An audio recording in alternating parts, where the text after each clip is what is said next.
Serial सरू में इस वक्त कहानी बेहद रोमांचक मोड़ पर पहुंच चुकी है और दर्शकों के लिए आने वाला ट्रैक पूरी तरह भावनाओं,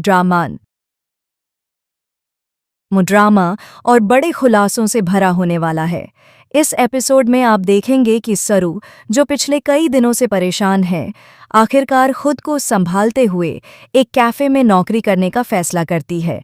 उसे उम्मीद है कि इस नौकरी से वह अपनी फीस जमा कर पाएगी और अपनी जिंदगी फिर से पटरी पर ला सकेगी। दूसरी तरफ वेद को इस बात का बिल्कुल अंदाजा नहीं होता कि सरू कहाँ है और क्या कर रही है। वह उसे हर जगह ढूंढ रहा होता है। इसी बीच जब सरू कैफे में जॉब शुरू करती है, तभी अचानक वेद वहां पहुंच जाता है। वेद सरू को देखकर हैरान रह जाता है और उससे कहता है कि वह उसके साथ घर चले, लेकिन सरू इस बार बिल्कुल दृढ़ होकर साफ साफ मना कर देती है और कहती है, मैं उस घर में अब तभी जाऊंगी जब तारा मासा खुद मुझे लेने आएंगी। वेद यह सुनकर टूट सा जाता है। वह समझाने की कोशिश करता है, पर सरू अपनी बात पर अडिग रहती है। वेद वहां से निराश होकर चला जाता है। अब कहानी एक नए मोड़ पर पहुंचती है। सरू जॉब ढूंढने के लिए काफी परेशान थी। तभी अनिका की दोस्त जिया उसकी मदद के लिए आगे आती है। जिया उसे एक कार्ड देते हुए कहती है कि कॉलेज के पास उसके दोस्त का कैफे है जहां स्टाफ की ज़रूरत है। सरू तुरंत वहां जाकर अप्लाई करती है और उसे नौकरी मिल भी जाती है। यह उसके लिए एक छोटी सी उम्मीद की किरण होती है। जब सरू वेटर का काम कर रही होती है तो वह काफ़ी नर्वस भी रहती है, लेकिन पूरी कोशिश करती है कि कोई गलती ना हो। तभी वेद अपने एक महत्वपूर्ण क्लाइंट के साथ उस कैफे में आता है। सरू उसे नहीं देखती और गलती से टकराकर गिरने वाली होती है, लेकिन उसी वक्त वेद उसे संभाल लेता है। दोनों की आंखों में एक क्षण का सामना होता है, पर दोनों कुछ नहीं कहते। उस पल में वेद के मन में कई सवाल उठते हैं। सरू जॉब करने पर क्यों मजबूर हुई? वह घर छोड़कर क्यों गई?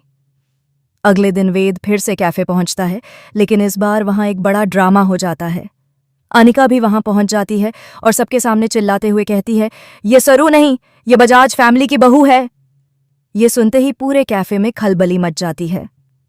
ग्राहक आपस में बातें करने लगते हैं, मैनेजर भी घबरा जाता है और सरू खुद शर्म से भर जाती है। वेद सरू को लेकर वहां से बाहर आ जाता है और कहता है, चलिए सरू, घर चलिए, हम मिलकर इस समस्या का हल ढूंढ लेंगे। लेकिन सरू फिर से पहले की तरह मना कर देती है। वह कहती है कि तारा मासा की अनुमति के बिना वह उस घर में कदम नहीं रखेगी। वेद इस बात पर और भी उलझन में पड़ जाता है। उधर घर में माहौल और भी तनावपूर्ण हो चुका है। अन्नपूर्णा जी तारा के पास पहुंचती हैं और पूछती हैं कि आखिर सरू घर छोड़कर क्यों चली गई। तारा गुस्से में जवाब देती है, अगर वह वापस आई तो मैं उसका जीना हराम कर दूंगी। वह इस घर में चैन की सांस भी नहीं ले पाएगी। यह सुनकर अन्नपूर्णा का दिल टूट जाता है, लेकिन वह कुछ बोल नहीं पाती। इस बीच कहानी में सबसे बड़ा ट्विस्ट आता है। सरू के दादू को होश आ जाता है। वह बोलने लगते हैं और अन्नपूर्णा की जान बचाते हैं जब वह हादसे में घायल होने वाली होती हैं।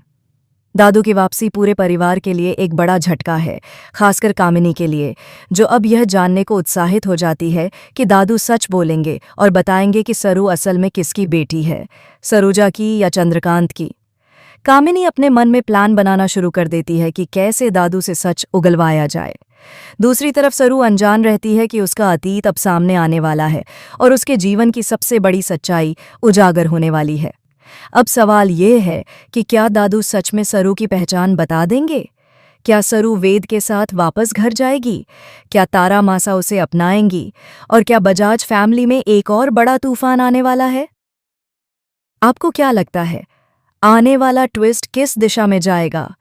अपनी राय हमें कमेंट बॉक्स में ज़रूर बताएं। ऐसी ही रोमांचक और एक्सक्लूसिव अपडेट्स के लिए हमारे चैनल को सब्सक्राइब करना बिल्कुल न भूलें।